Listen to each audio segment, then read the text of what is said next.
This is Paul the Butcher Vashon, and you're listening to the Count It Out.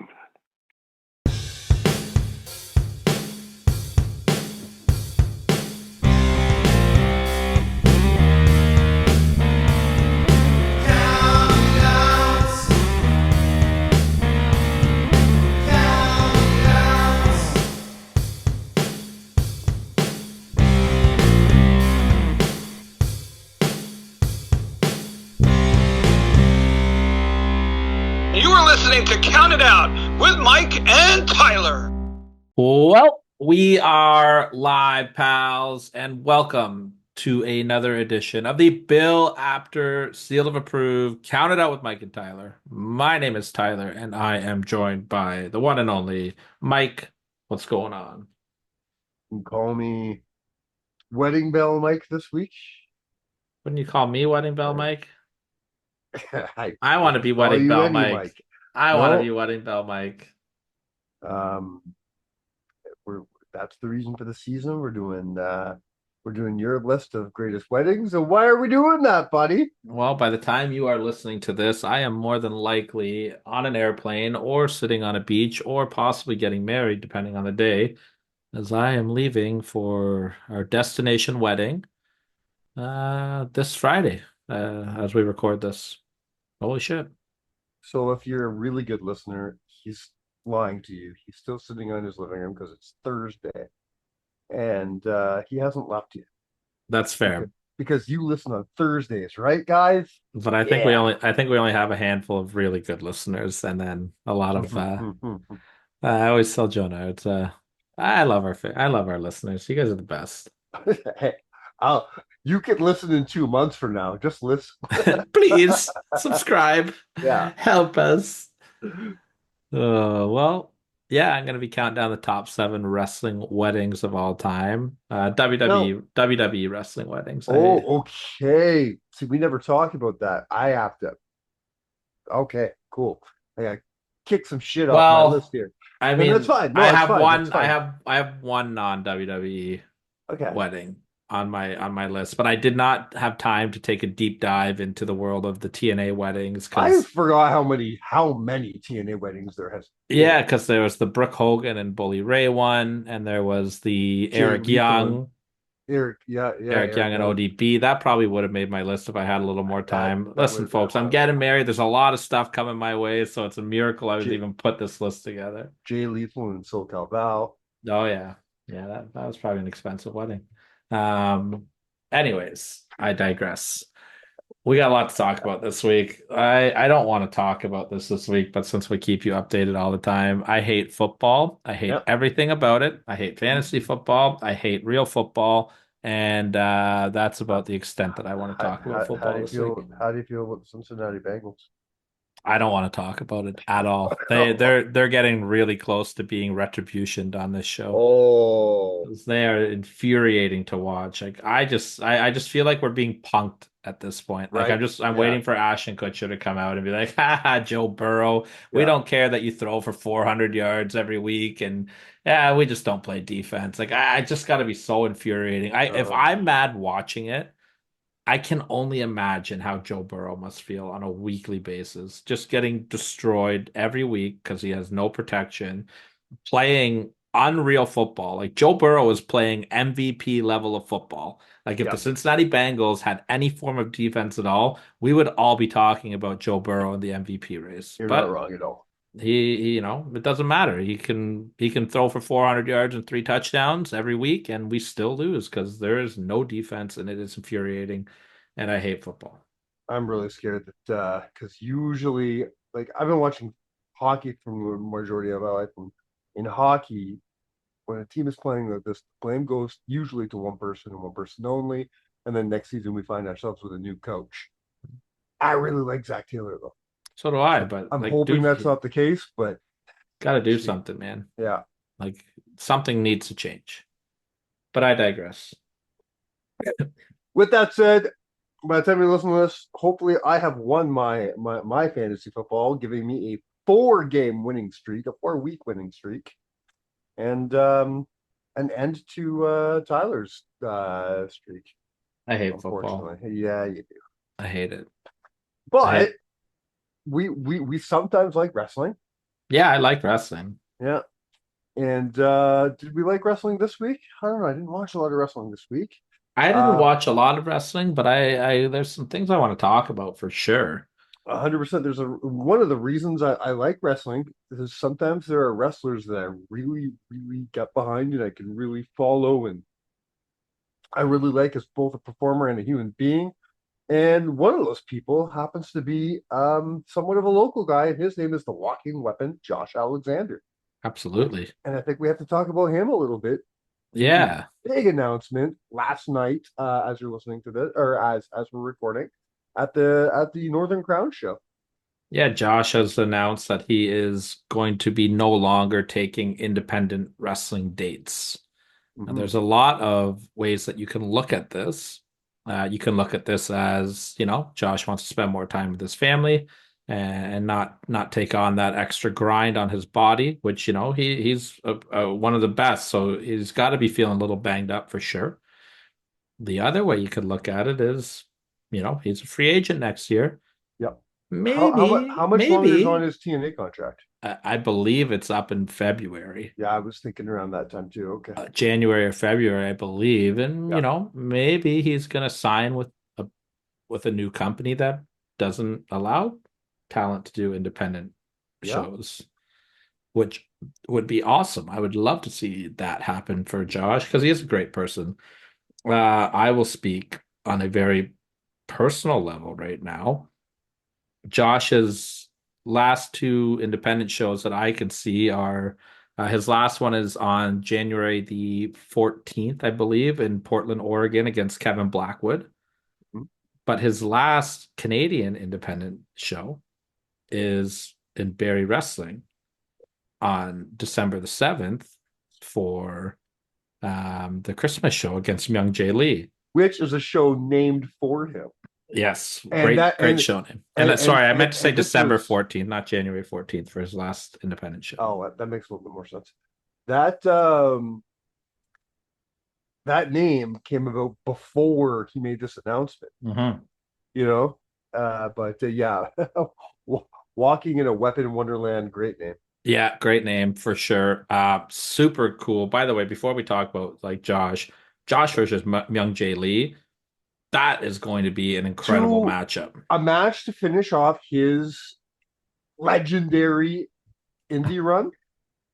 That match, that does great things for the indies. That does great things for the legacy of Josh Alexander. And holy crap, does it do great things for young Jay Lee? These guys have met To put that on your resume.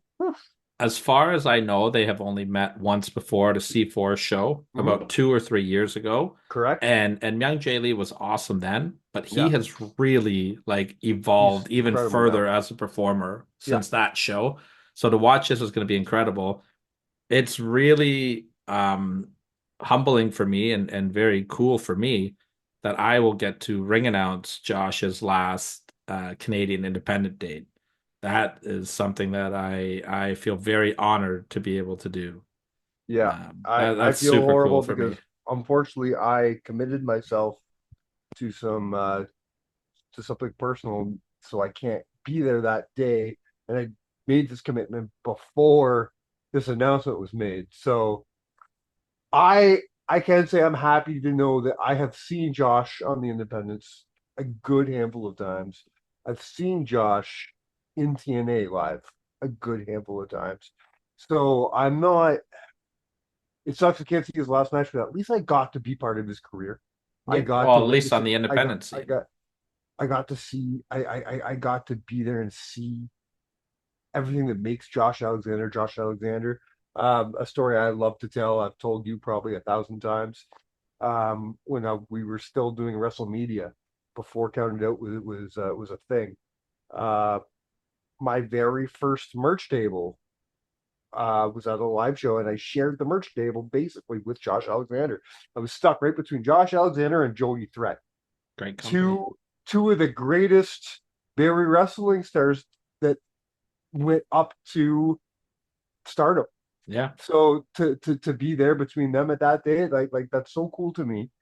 And I see nothing but great things for Josh. Wherever he wants in his career, I think he can go and grab. Yeah, and we're speaking like he's retiring. He's not retiring. He's just No, leaving the independency, and but so, it is but it's bittersweet. it is because he, above almost everybody else, has been such a major part of the Canadian indie scene. Like this is like if we were talking all those years ago, you know, 20 years ago, talking about Tyson Dukes leaving the indie scene, or Tornado leaving the indie scene, or all these guys that were very Mhm. vital to the scene at that point in time Eric Young was a leaving. big one. Eric Young, you know what I mean? So there's been nobody more vital because even though he's been in TNA now for what, 10 years, he's No, not been that long. Has it been that long? close to it though. Wow. Not 10 on the dot, but I at least guess eight. that's crazy. Eight, 7 or 8. Yeah. Um, so because the North were doing their thing in like 2018. Yeah, I don't know. I don't know the time frame on that, but yeah, Yeah. he's been doing it for a while. It's exciting. Excited to see So, what the future holds for Josh. but even though he's been in TNA that whole time, even as at his championship level, he was still doing the Indies. More importantly, he was still doing the Canadian, and we're gonna miss him. We're 100%. we're gonna miss him big time. I can't wait to see what he does wherever he goes, but we're gonna miss him. Now let's do some predictions. Let's go in the direction that we think he's going to go. Let's say he goes to WWE.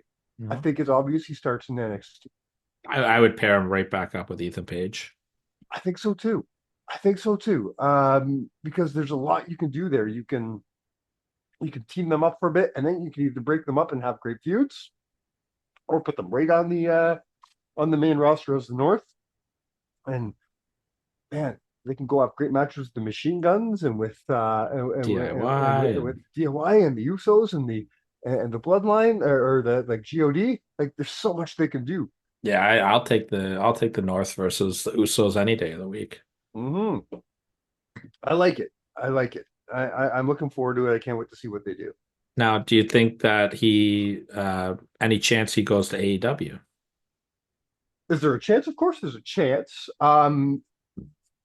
You know what? With Mike Bailey announcing his leaving of TNA, my money was on NXT. If I'm going to be perfectly honest, It sounds like uh, he's heading the other and way. it looks like he's going to AEW. So if there's a possibility that Mike Bailey's going that way, of course there's a possibility Josh is going to go that way. I think both men should be going to NXT. I think Mike Bailey and NXT. I don't even know if I ever want to see him on the main roster. Mike Bailey could be the next Johnny Gargano 100%. in NXT. You know what I mean? Like Okay, now that guy who was just Mr. NXT. let's look on the flip side here. TNA Wrestling, they've lost Mike Bailey. Yeah. Strong possibility that Josh signs somewhere else because even like what's left for Josh to accomplish in TNA? He's done it all. Like Nothing. he's really and he's helped elevate the company and Yeah. they've elevated his stock. Like it's been such a beautiful partnership. So let's just say that Josh does end up leaving. What does TNA have to do now to fill those two huge voids? And I don't know what they can do right now. Who's left to sign? Like, there's nobody right now, especially with this ID program going on. They have to be a little more vigilant with the indie scene. Well, I think the ID program, like it doesn't stop talent from taking those type of bookings. Right. Like it's just the WWE gets first dibs on everything, I think, is how that works. Like Well, like from that's what I mean. If they want to like right now, I don't think they can just go and book any star right now. There's nobody left. They have to start building from the ground up again. But they have to be vigilant. If they want somebody, go get them before the ID program does. was there That's all I somebody would on their ask. current roster that you think can step up? I know they've been really behind Mike Santana lately. Yeah. Um, you know, I mean, we've discussed over and over again the dropping of the ball of Joe Hendry. yeah, and Um, I think there's only so much left in it of what you really can accomplish with Nick Nemeth. Well, I mean, you got Nemeth And, and the Hardy Boys as the face of your company right now, which is that's a solid face, right? it's not for me.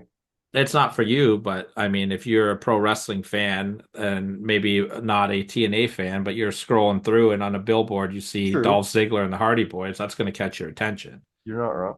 right? Um, you've got Moose, who they get hot and cold with on his booking, but I don't know. I maybe you heat up Moose again. I think, but he just had a run, so But exactly, but that's been Moose's career for the last 5 years. It's hot and cold and hot and cold.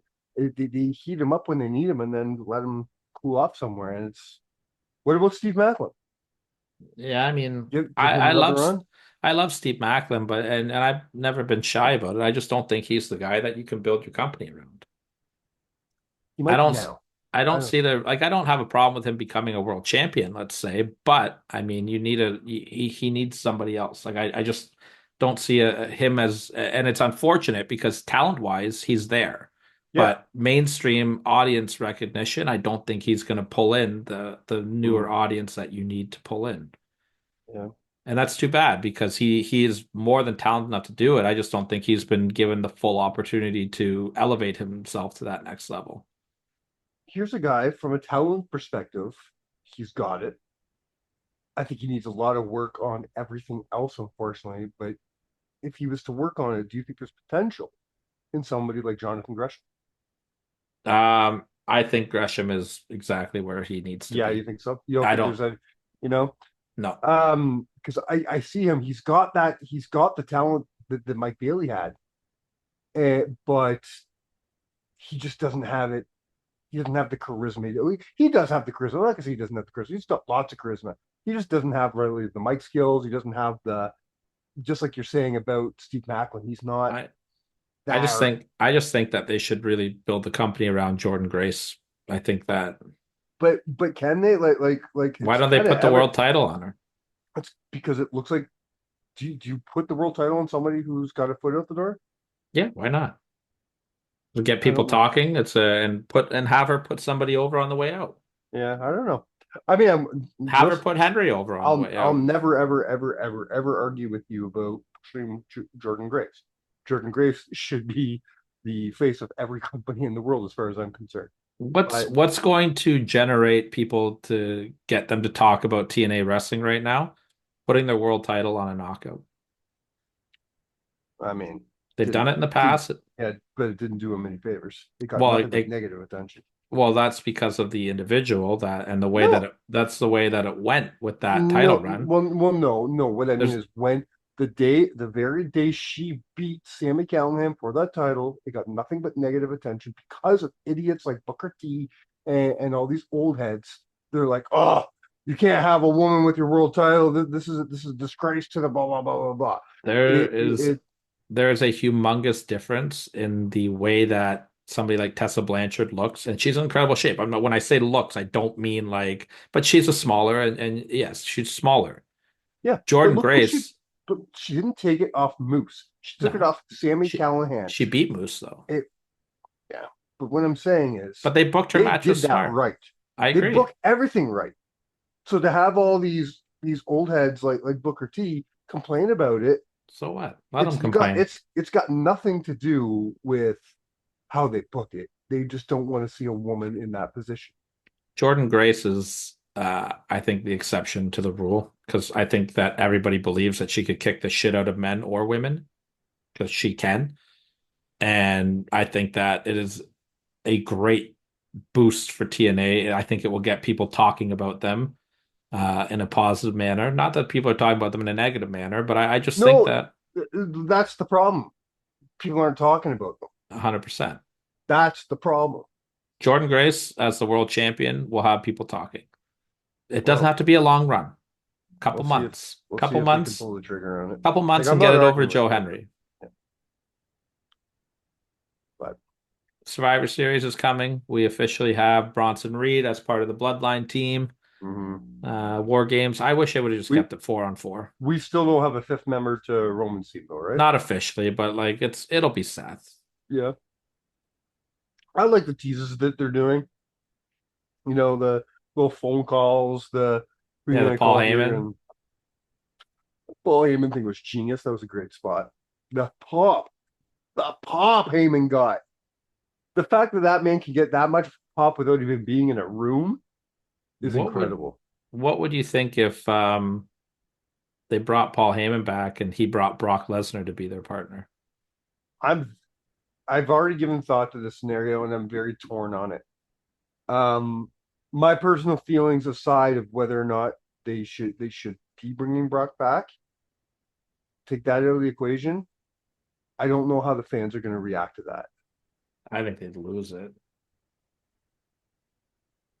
I don't know. I think people are very divided on whether they want, because there's the camp of people that there's three camps. People that don't think Brock did anything wrong, people that just don't know and don't care, or people that put Brock in the same camp they put Vince McMahon. Mhm. Brock is the devil. Brock should never be anywhere near this company again. And I think those camps are all very, very evenly divided. Do you think we ever see Brock Lesnar back in WWE? If you would have asked me this a month or so ago, I would have said, yeah, put forward like a Hall of Fame induction if you even give a shit to have it in a couple years when everything kind of blew over. There's a payday, he'll be there. Nowadays, I'm honestly thinking if Triple H can get the money and like, I don't think Triple H cares what people think is at the end of the day. No. Or else he wouldn't even bother putting Goldberg on the TV a few weeks ago. Yeah. You know what I mean? I don't think Triple H is sitting there going, should I bring Brock in? Because people are going to be mad. I don't think Triple H thinks like that. I think Triple H is thinking, is it going to be worth my time and money? Because Brock doesn't come cheap. In this case, do I think it's going to happen? No, I don't. I think we see Brock back again. I don't think Brock's needed in the current product though. Like That's why. he's not there's not really a place for like there's always a place for a guy like Brock, but Well, because he's had his run. Like there's not a place at the everything top of the card for Brock anymore. everything you're going to do with him has already been done. Yeah. The only person right now you can really put him up against to maybe help make bigger is Bronson Reed. And Gunter. That's a big match. I don't think that match is good. You don't think that Brock I Lesnar I and don't I Gunter don't have a good match? I don't think Brock can Gunter beat could him have in a the ring. good match with you, Mike. I don't think so. I don't think Gunter could have a. There's a handful of people I don't think anybody can have a good match with anymore. Goldberg is on the top of that list. I think I didn't say Goldberg. I said Brock Lesnar and and Gunter. I have ears, but I said Goldberg is at the top of the list. Yeah, Goldberg shit. You just said he could have a good match with anybody, and I'm saying I said he could that have a there good are, match with and, you. and You're I'm more saying, talented than Goldberg. and I'm saying that's the nicest thing you've ever said Just about me. don't throw a kick. Holy fuck! Oh man, fucking. And There, Gunther's gonna spend the rest of his career bitching about Bill Goldberg. dude, there For is me, such a huge jump in Brock Lesnar and Goldberg from an in-ring perspective, though. Gunter and Brock Lesnar would have a banger of a match. Brock can still go. Brock is fast. He is agile. I Like I think they're I think Brock is entering his era of where Taker was when Taker was fighting Roman, or when Oh Taker was man, fighting I Goldberg. disagree strongly. Brock has shown no signs of that at all. Really? Because I haven't seen Brock for the last year. You don't know shit. Okay. He's at home, probably eating Cheetos, not in shape. You think Brock Lesnar's fat and out of shape right now? I do. I don't think so. I did. I I think truly do. Brock Lesnar's a freak athlete. I think we're still a few years away from him entering that Undertaker stage. But like, what's the difference? You just said that Brock Lesnar could have a good match with Braun Breaker. What's the difference No, with Breaker and well, Gunther? I said Bronson Reed. Oh, sorry, Bronson Reed. What's the difference between Reed and Gunter? Those Um, guys are both studs. Expectations. What do you mean expectations? You think the expectations are too high for Brock and Gunter? Yeah. That doesn't mean that they're not going to have a good match still. It just might not live up to the hype, but it doesn't make Exactly. that doesn't make it a bad match. Well, unfortunately, that's how the Like perception is 90% of it these days. like AJ Styles and Nakamura didn't live up to the hype for me at WrestleMania, but they still had a great match. Sure, but it's because it didn't live up to the hype. It's not going to get talked about for the rest of the time, is it? No, but that doesn't mean it was bad either. Well, Like there's all kinds of great stuff that's not going to get talked about for the forever. I'm I have no need for fucking Brock Lesnar in my life. Let's just leave it at that. That's fair, but Yeah. that's not what my I could care less if he comes back either. But I do think that him and Gunter just smacking Brock and Brock throwing him around, those guys are going to have a car crash of a match. I think it would be fun. I think they should just come in and have. I want Gunther just to squash everybody. Squash Goldberg, Oh, squash Brock. Gunter should go over Brock 100%. That's not a Just question. just squash everybody. I mean, those guys could have a 6 minute match and it would be amazing.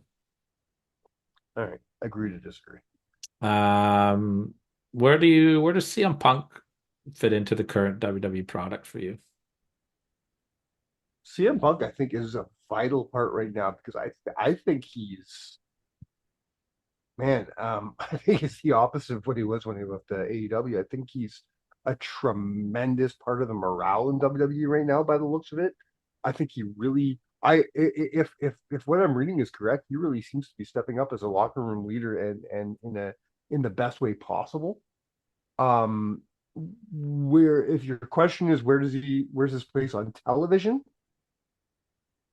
Yeah, where do you go with him next? He's in I such a unique position right now. He's hot. He's coming. He's got a clean slate right now. Like he's open for there, business. yeah, there's still so many things left that you can do with him.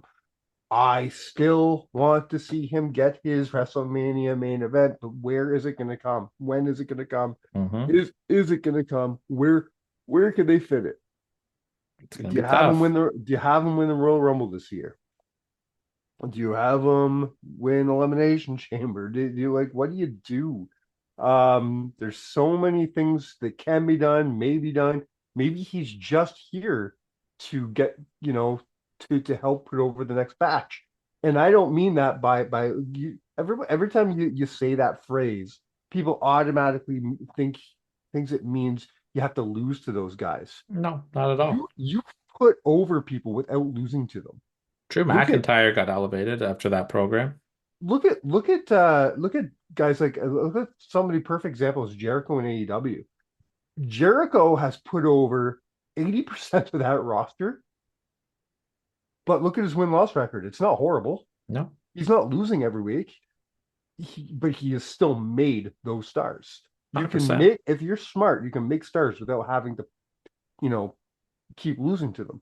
And Absolutely. I think that's where CM Punk is right now. Um, I think there's still stories to tell with CM Punk and Seth Rollins. I don't think that's done. No, big time.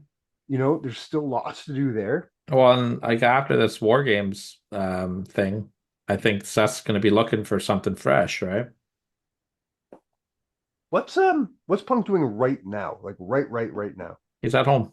Why can't it be Punk at War Games? I mean, it doesn't make any sense at all. There's no tie-in with Punk for any of that. No, He but has no interaction with anybody in the War Games match at all. It would just kind of be I think weird. I think they can make it work. How? How would you make it work? I'm I curious. just write it in like No, but like I'm make asking, how would you book that? How do you make CM Punk fit into that on 2 weeks' notice? just have it be like Sammy was a big fan and has been begging him for weeks, and he finally said yes. Like there's lots to do. I feel like that's a lot down. It doesn't like there's like Seth Rollins makes sense. Like he has that But he tie-in. doesn't. But he doesn't.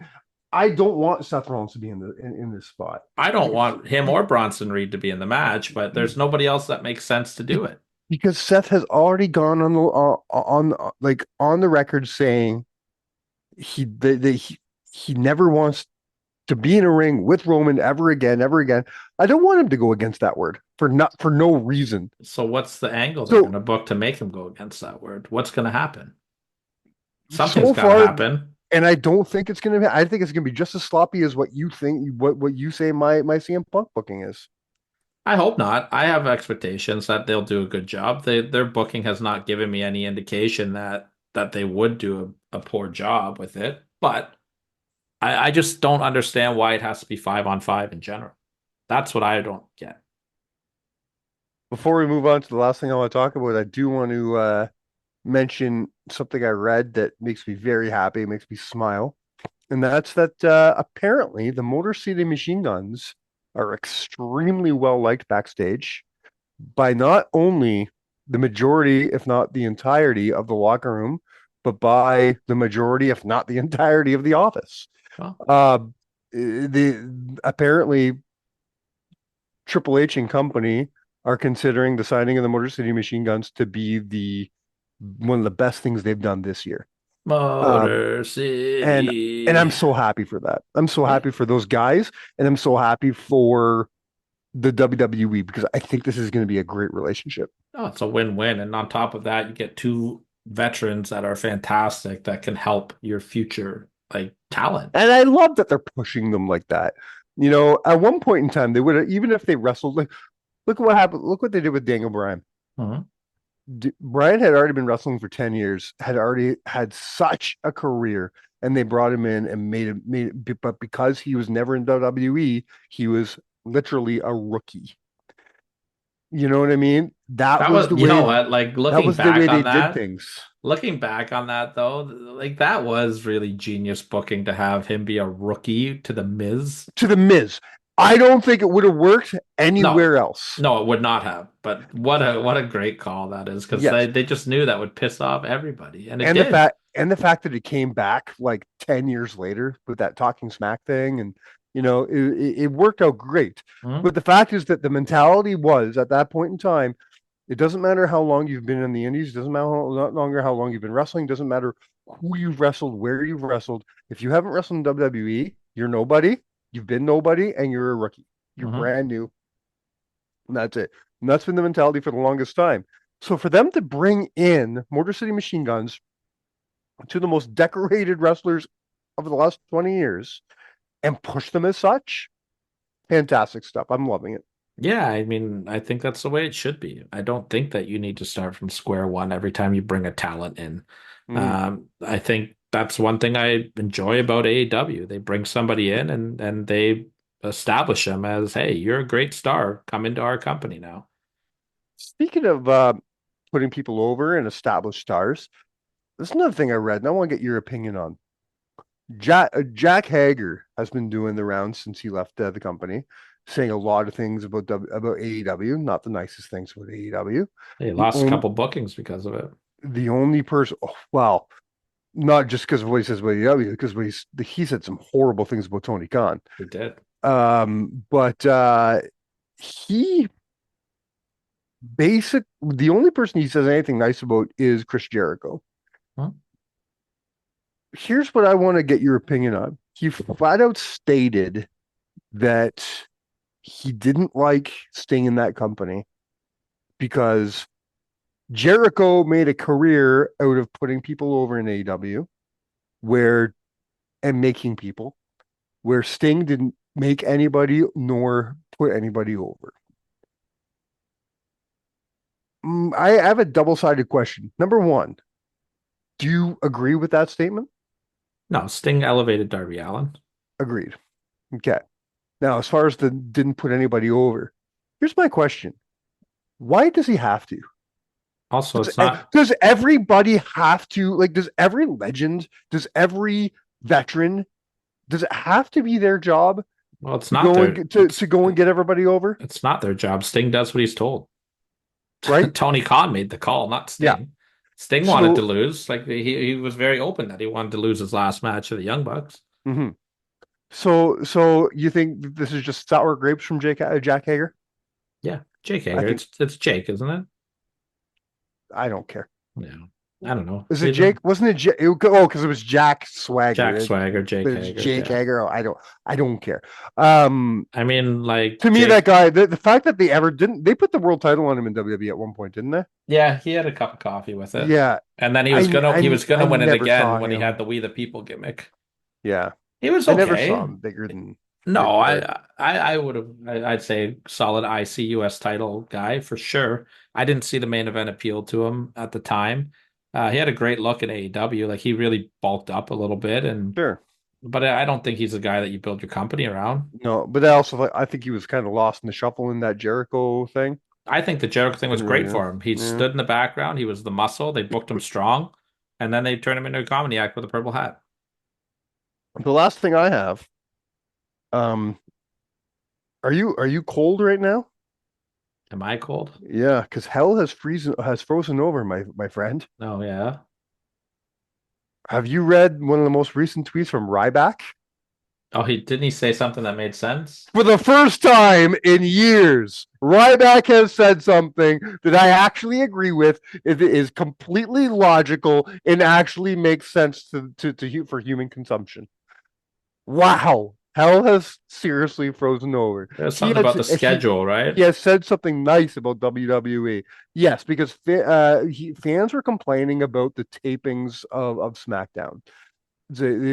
I'm sick of seeing spoilers. Stop taping all your shows. Stop reading spoilers. Exactly. We grew up with tape shows. Yeah. SmackDown was taped on Tuesdays every week for what, 10 years, 15 years? And I never looked at spoilers. But Ryback comes out and he says, listen, he goes, for years, for decades, wrestlers were worked to the bone. They didn't get time off. They barely got to see their family. They worked every holiday. They worked 7 days a week. They did, they were dying young because of it. It was horrible. Now we're at a place where they have people who care and they're setting it up so they don't have to work like that. They're working like the regular human beings and they're healthy. It's like, why do you not want that? After complaining about it for years, you fans, oh, know, wrestlers need more time off. Okay. That's how you do it. Wrestling fans but are idiots. but God forbid you might get a spoiler on SmackDown. Yeah, you Listen, don't, no one's forcing you to go on Twitter, people. no, so ridiculous, Yeah. so ridiculous. Anyways, anything else for you before we hit those wedding bells? No, man, let's get into it. Top seven wrestling weddings, mostly WWF, except for one. Okay. And my All right. one is my number seven. Oh, good. Right off the bat, very good. And this one, call I'm it. sorry. Before we get into this, can you give me a little bit of criteria? I know it sounds self-explanatory, but when you say best weddings, what makes a great wedding? Man, it's a wrestling wedding. What doesn't make it? It's So got it to just need be it just needs to be entertaining, could be crazy it's shit. got to be entertaining. Could be a good angle shot out of it. Okay. I Because I have mean, one in the back of my head that I know you're going to leave off of because I know you didn't like the surrounding story arc, but the wedding itself, I think, because the moment in the wedding needs to be on it. So we're going to talk about it after your list. So, but I just want to know your criteria so I can argue against you why it's not on your list. I don't think I missed anything big in Okay, in the WWE. We'll see though. We'll see. we'll see. We'll see. So my number seven. This one is from the heart. I'm pulling a mic on this one, okay? Okay, And it is Brock Lesnar's theme song. Brock Lesnar, the good old number seven. And I'm taking this to Barry Wrestling for Kyle and Shiloh's wedding. Oh, come on now. I love it. All I right. Now, if you guys would like to see what I'm talking about, you can head over to the Barry Wrestling YouTube page right now and check out last week's episode of Rush Hour, Yeah. which was the entire wedding angle, followed by a fantastic main event of Trent Seven versus Alexia Nicole. I just am so entertained by Kyle and Shiloh at everything that they do. And this was the perfect example of what a wrestling wedding should be. It was goofy. It was funny. It had somebody getting hit in the face with a cake, and then it led into. But even like they did a whole bunch of little things throughout the night. Like they cut a promo at the beginning of the night where Kyle was wearing a blindfold, Yeah. and for because it didn't matter because like Shiloh wasn't in her wedding dress, so he could have seen her. But that was like the you can't see the bride before, and then he's like trying to cut a promo on Alexia Nicole, but he's yelling at like Grizz instead because he can't see who it is. It was very funny. The Yeah. whole thing was good. Then we got the singing of Anthony Musso, which was very entertaining, singing "Love Stinks," and then the actual wedding itself, and then right Now, when into you when you said it had everything that every wedding should have, I thought you were just referring to Pretty Ricky Wilde. Oh yeah, he came out. He came out in his own wedding dress. Yeah, it was great. I highly, highly recommend taking a few moments out of your life and going to watch Barry Wrestling's Rush Hour, the wedding episode of Kyle Boone and Shiloh. I love it. All right, I'll give that to you. It's So that it is my might be from one. the heart, but I put I it love up it. against some of these weddings here. All Yeah. right. All right, number six. We're going to SummerSlam of 1991, and we're talking about the wedding of the Macho Man, Randy Savage, and Miss Elizabeth. This is very interesting to me. In my research, nobody didn't put this as their number one.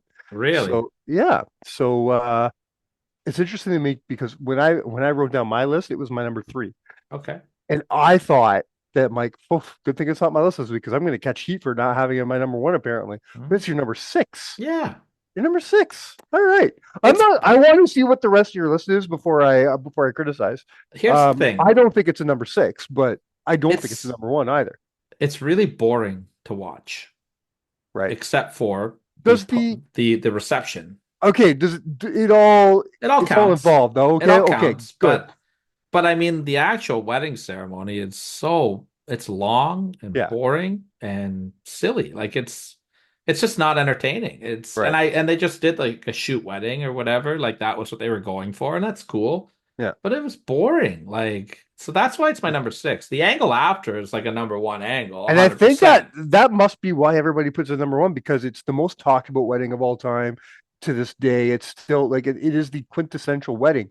But if you go back and watch it, it's not as entertaining as anything else is No. on this list. Not So at I agree all. with And you. Yeah. like if we're talking about just the angle at the end, yeah, that's a top two, top Sure. three for Yeah. sure. I get that, but I'm looking at the whole package in general. Now the wedding, Yep. now the reception angle is fantastic. Like Jake the I- Snake and the And I think Undertaker. that's what makes it talkable. That's what makes it so legendary is the Undertaker Jake the Snake angle. But the rest of the wedding, oh, I agree with you 100%. Yeah, so that's why it's my number six.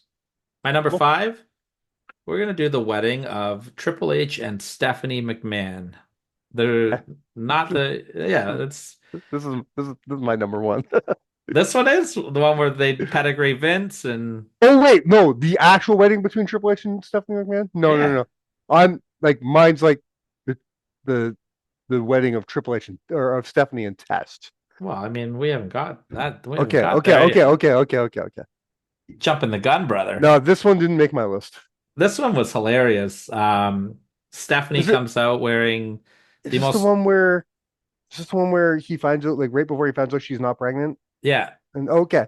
yeah, All and right. then he hits Vince with a terrible pedigree, Yeah, and yeah, yeah, yeah, it's yeah. just ridiculous. Like Stephanie It comes is. out, I love it. I do like it though. Stephanie comes out wearing the most ridiculous wedding dress. Like she might Yeah. as well have been naked. Like it was Yeah. like I'm pretty sure she had a wardrobe malfunction during this wedding, but Triple H hits a terrible pedigree to Vince. But the reason why I put this as my number five is because of that close up visual of Stephanie McMahon yelling at Yes. Triple H after. It is Yes. iconic. It is. And this ceremony was just ridiculous. Like it's But I love the whole thing when getting on the mic when he calls her out for not for lying, you know, everything, all the backstage segments leading up to it during the day when he gets it's that great. phone call. It's a great story. Everybody, a lot of people talk negatively about that era of Triple H storytelling, but I love all that stuff. I Yeah. really do. No, I mean The stuff with with Triple H and Triple H and Trish and Kurt and Stephanie, that whole thing they were doing for a while. did you hear That was about entertaining as Did you hear hell. about Trish Stratus's pitch that she wanted to do with No, at the Raw like 1000 or something? no. She wanted to do a playoff of that angle where Triple H was showing her wrestling moves and looked like they were doing doggy style. Yeah, But she wanted to do it with Stephanie and have Triple H walk in on them. I love it. That's so Love it. genius. They shot Yeah. the idea down, but I just thought that was so Oh, that would have genius. been great. All right, let's move on. Number I'm four. loving this list so far. Okay. Number four, you look so good to me, buddy. We're talking about the wedding of Billy and Chuck. This is exactly where I think I would have put it to. I went back and forth between my number three spot, but I my number three spot is on there just for a totally different reason. But Right. I mean, this was so great the way they did this. Now, the only thing I didn't like about it, and it hurt it a lot, was the very ending when he's like, "We're not Yes. gay." Like Yes. I I think thought that that was that was ridiculous. It hurt everything. It yeah, hurt it made them as a company look bad. It did, it went back to the trope of it's bad to be gay. yeah, 100% it did. It wasn't, it did nothing for the story at all. It just made it look really crappy. And maybe it was a way they're like, oh well, this is a way to get, if we want to get Billy back to a singles run without Chuck one day, we don't want him to be gay. Well, there's ways to do that too. Well, I All mean, right. all it's like you said though, you wanted to turn them face by saying that being gay sucks. Exactly. That's not And not this is not the exactly. and this is not the first time they've done it. You know what I mean? That's how they turned Gold Dust face. Well, But and you also, well, they kind of make Goldust bisexual, I think, is kind of what they but were when he implying with him. but then he came out and he say, "Aren't you queer?" No, and then the fucking fans go nuts. And Yeah. that was his face turn. It's like, Well, come and on, that was in guys. the mid 90s. This is in the early This is early 2000s as well, 2000s. They, right? they, Not they, that you're it's getting to the acceptable in point. either point, No, but the thing that was really messed up about it though is because they really had support from the gay community, the big time. LGBTQ. And They were then on lost it Howard all. Stern the day Hmm. before the wedding. Like it was huge. And then to just slap that whole community in the face, I thought was really silly. I think it was dumb.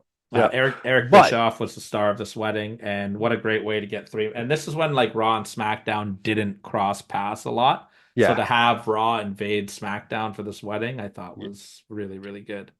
Yeah, I love everything about this wedding except for the end, like you said. Yeah, and that hurt it. Um, That almost bumped it up to like the number six spot. yeah, But I mean, yeah, the rest of the wedding was really good, so I left it at four. me too.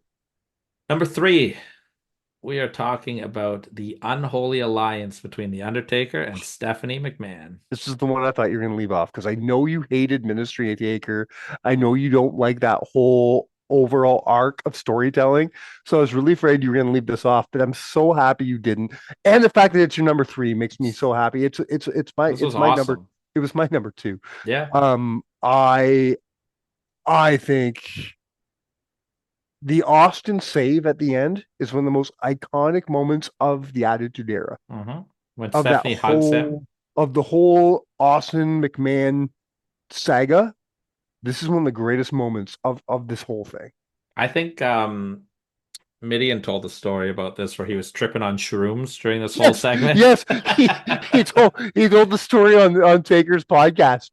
Oh my God, that was great. Was it That shrooms made or acid? I can't remember I which think one it it was I was. think it was acid. It might have been acid, but Yeah. yeah, he was just bugging out pretty hard because he wasn't supposed to do anything, and then he was. And I also love the visual, and I'm pretty sure that it was after Raw went off the air, but when Austin starts surfing on Taker's cross, Oh God, I thought I that don't know was if I really ever saw funny. that. It's like the Taker logo, and like 'cause it was leaned against the rope, so then he got on it and started surfing. It's very funny. But I yeah, just this was love great. I just love when Stephanie just runs, wraps her arms around him out It's of good. pure like both desperation and gratitude. And he's just like, Yeah, that's I'm great not touching storytelling it. though. No, no.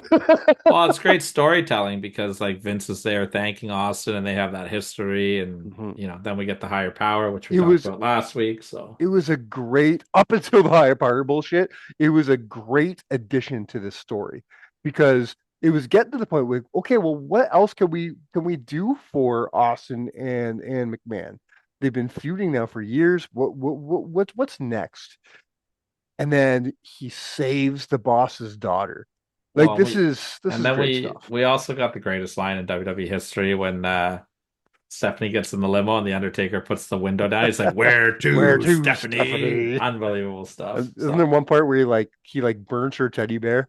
yeah, that was when Vince was crying. That was a couple Yeah, weeks before that as well. yeah. So yeah, good stuff. Good stuff. Yeah, love that. I'm so happy this made your list. I was so afraid it wasn't going to make. I I I thought for sure that something like fucking Morris Vachon or Uncle Elmer was going to take the place instead of this, and I was really scared. Well, it's funny that you say that because my number two is our former guest, Paul the Butcher Vachon.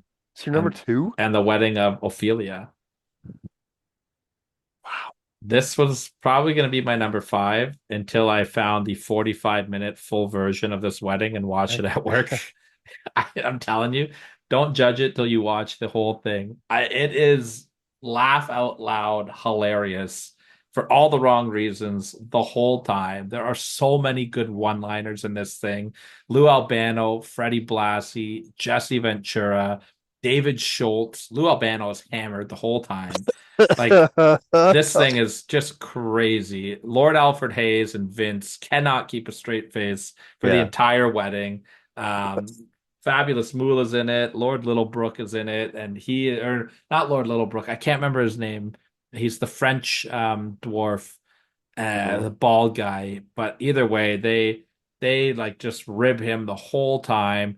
The Wild Samoans and Lou Albano sing a traditional Samoan song at the reception while holding the French dwarf in their arms. Yeah. It's honestly, it is the most ridiculous thing on the planet. It was 45 minutes of just. I don't think I've seen the entire thing. I My memories of it, I remember Lou Albano objecting to the wedding because Ophelia was a virgin. Yeah, and then she said And, that she wasn't. and then she wasn't, and he's like, okay. Then you're good. And Yeah. then they say that I do's, and right when they kiss the bride, I remember David Dave Schultz Schultz. slams Yeah. Paul Vachon. They were implying that Ophelia was related to George Animal Steel, like that George was her father because they both had a green tongue. And George walked her down the aisle, and George was hilarious too. Like I'm telling you, I had so much fun rewatching this wedding. And I texted you and I said, I don't have hardly any regrets of our podcast at all. And my one regret is that when we interviewed the legendary Paul the Butcher Vachon, may he rest in peace now, that I didn't get the opportunity to ask him about this. And I'll pull the curtain back on the show as to why. Paul, we dealt with Mike. You reach out to Paul Vachon's Facebook page, I believe. Yes. Yeah. And his whoever was handling the page, I can't remember the gentleman's name right now. I'm going to leave the gentleman's name off air because I've never gotten Yeah. permission to talk about him on air. He Great guy though. He put us in contact with Mr. Vachon's wife. I don't know if it was Ophelia. I don't think so. No, but he put us in contact with her. I believe I called her and set up a date and a time with them. The day rolled around, and thanks to our good friend Jonah for helping us set it all up because they don't have Zoom. No, So we had to like do something. Yeah. Phone number through Zoom. I don't know. I don't understand it either way. So I called the number that they gave us, and they had forgotten. And Mr. Vachon didn't want to do the interview until after a certain time because he likes to watch Jeopardy. Yeah. And I remember that. I couldn't remember if that story pertained to Vachon or Dory Funk. I knew it was one of them.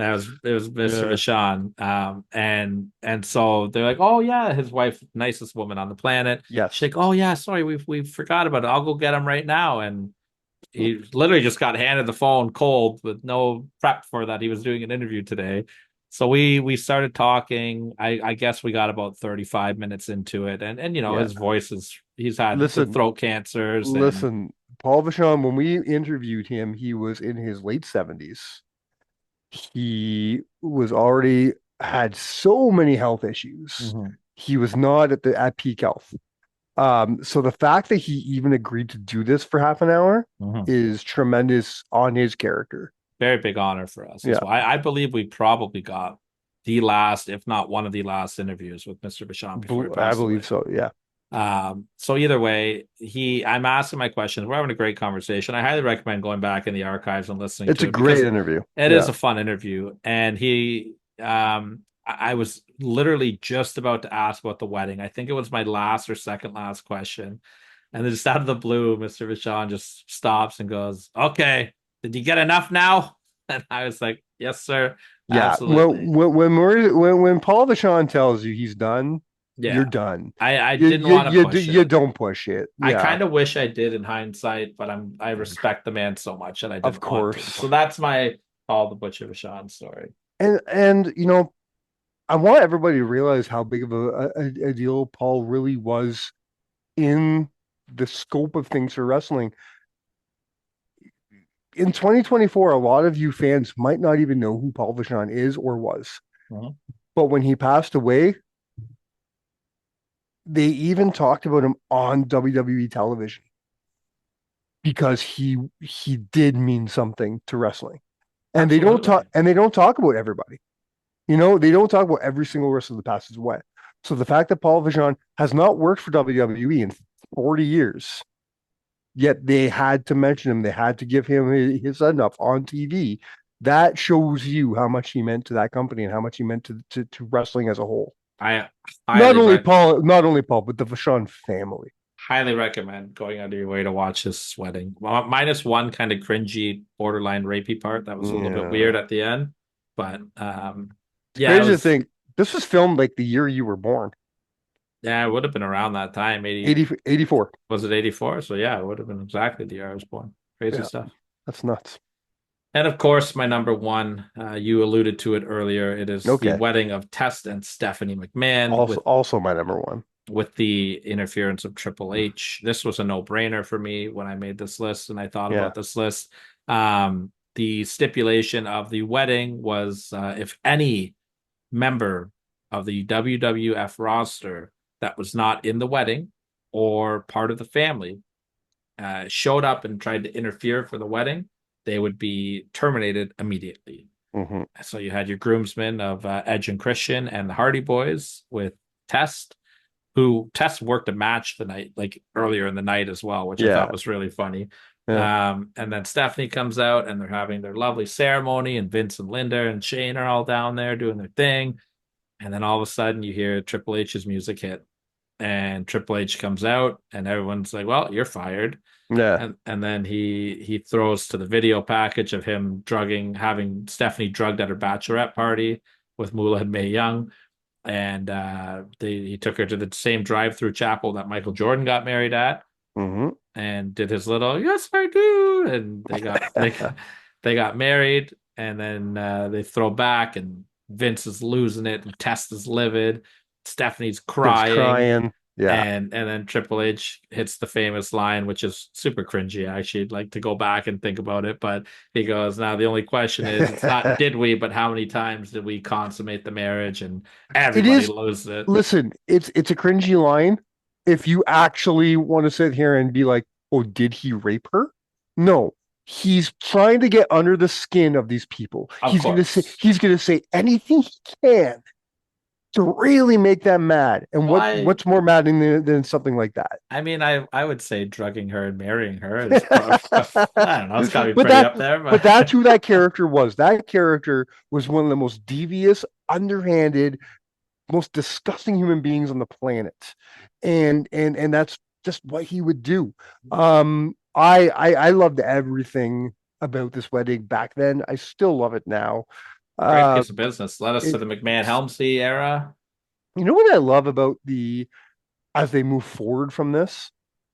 I love that when they finally decide to turn Stephanie a heel and they have her be with Triple H for real, they don't go to the easy route by saying she was never drugged, she was always in on it. You know, no, they basically play the what's that called? The where kidnapped victims empathize with their captors kind of thing. You know what I mean? It's basically Stockholm syndrome. It's basically that she ends up just like falling for Triple H. Well, and I think that It's added it's to her it, heel character. it's a great way to turn her heel instead of being like I was always a heel. I was always in on this. No, she was never always bad. She was an innocent girl. That girl that Steve Austin saved, she was an innocent girl. Well, She I'll was tell you, turned evil. you know Uh, what though? I'm going to disagree a little bit. And I think that she was turned evil when the British Bulldog accidentally hit her with a garbage can and made her lose her memory. so funny. That's so Stephanie's funny. done some crazy stuff in WWE. She could be a list someday. Craziest Oh, moments of she could Stephanie that McMahon's I would love to do a Stephanie McMahon list. Best craziest Stephanie McMahon moments. craziest moments. Not even best, just Oh craziest. You man. could do like four Stephanie lists. You could do her craziest moments, her best moments, You or can say what you want about Stephanie as a character, man. She has some great stuff in there. She really she's does. she's Vince. She is, I think, probably the second most easily hateable female like on WWE television history. Who's number Second pro one? Vicky Guerrero. You think so?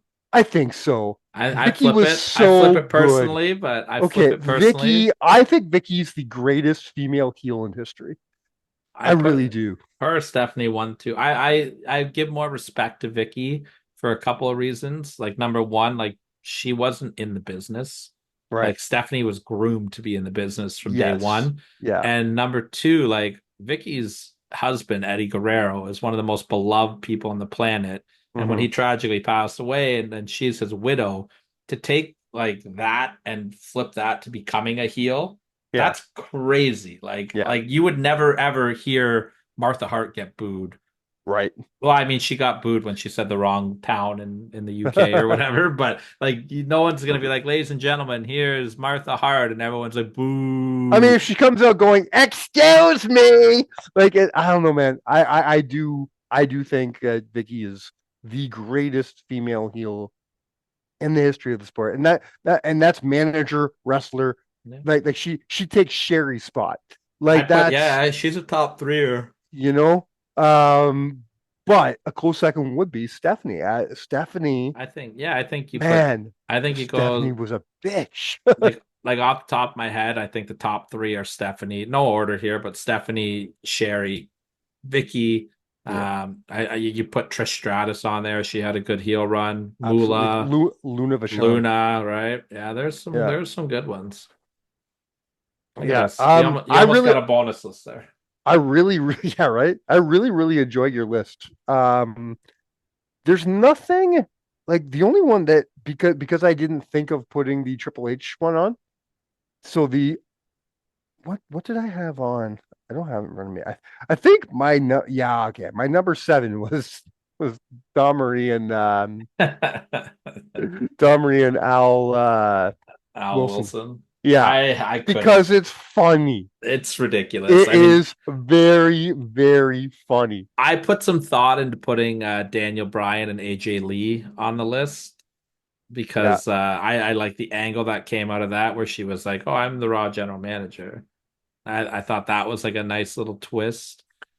Um, yeah, I mean, there was like a couple Goldust and Oksana had one that was I kind of forgot that silly. even That was existed. on Yeah. NXT. Teddy Long and Crystal Marshall had Marsh or whatever had one that I Yeah, don't really remember much about. But yeah, no. I stick with what I got. I'd honorable mention, I'd throw on Uncle Elmer and Joyce. Fair, fair.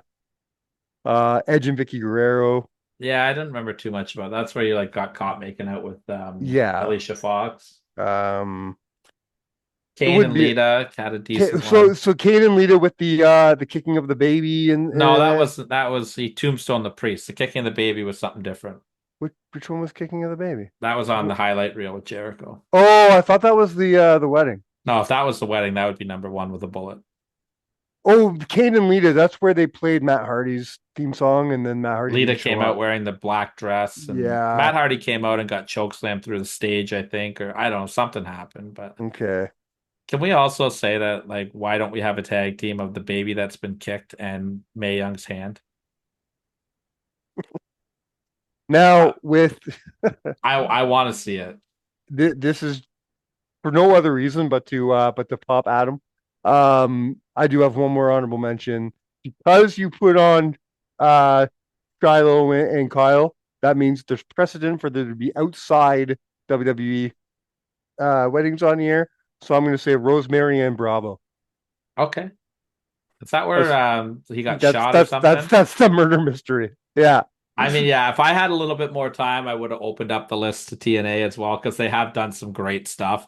So maybe I don't think they've done 7 weddings in TNA, but if they have, Adam will let Uh, us know, and maybe Adam will shoot us his favorite TNA weddings ranked, and we can read them on air. I promise you, next week, everybody, it is finally happening. are we going to eat a reef? We are going to play our Ahmed Johnson interview.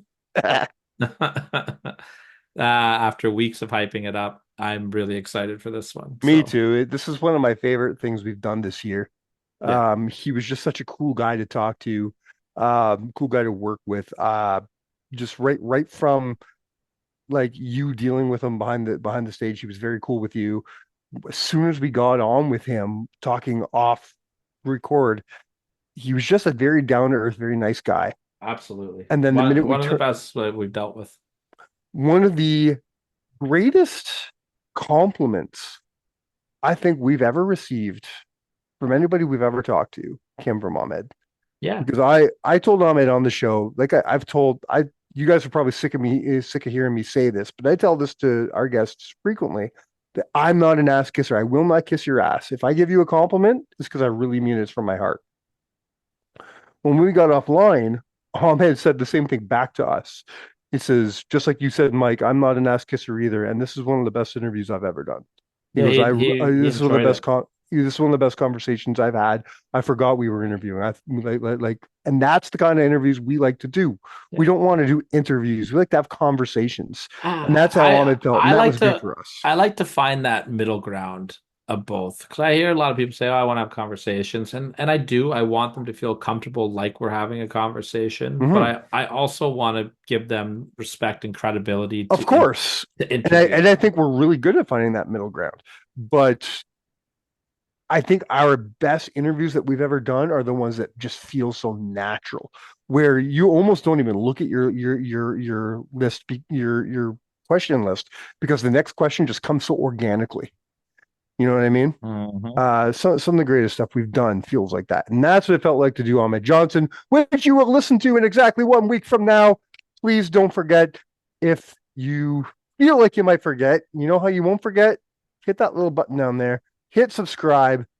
It'll remind you next week when it's time for Ahmed Johnson. See how easy that is? And if you Subscribe. don't subscribe, then you're going down. Thank you so much for listening one more week. Tyler, have all the fun, my friends. By the time you get back, I mean, technically you're already a married man, but you'll be a more married man when you get back. But right now you're legally married. Yeah, You'll be married. whatever the next Yeah, whatever evolution it to is. that is. But when you get back, business as usual. We'll get right back to what we do best. And I hope you have a great time. I wish I could be there with you. Unfortunately, you decided to go halfway across the world to do this, and I just you refuse to put me in in your carry on. So so I'm not going. But I know you're gonna have a great time. I wish nothing but a great time to you and your beautiful wife, Victoria. So Much appreciated. until we get back from Ahmed Johnson and from Tyler's nuptials, ladies and gentlemen, you've all been officially counted out. Cheers. I do.